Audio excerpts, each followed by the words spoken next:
আত্মসাতের পেছনে কি কারণ রয়েছে স্যার? বাকিটা জড়িত স্যার, কি কারণে এত টাকা? এই 15 টাকাকে আপনি নিয়েছেন না অন্য কেউ নিয়েছে? স্যার, আর কেউ কি জড়িত আছে? স্যার, আর কেউ কি জড়িত আছে? 74 লক্ষ টাকার অভিযোগ ছিল আত্মসাতের পেছনে। আর কেউ কি জড়িত আছে?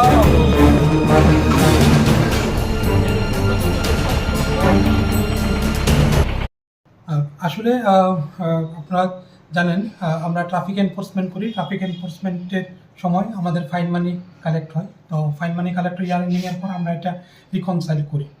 তো এবারও রিকনসিলেশনের সময় যখন আমরা দেখি তখন কিছু একটা অ্যামাউন্টের মধ্যে প্রায় 74 লাখের মতো একটা গরমিল দেখা যাচ্ছিল।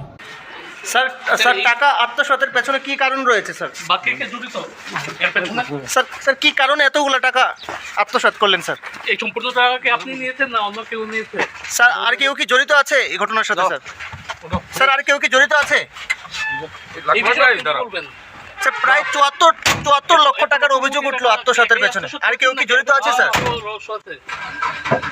হ্যাঁ, এর পেছনে কি অন্য কেউ জড়িত আছে বলে মনে হয় আপনার?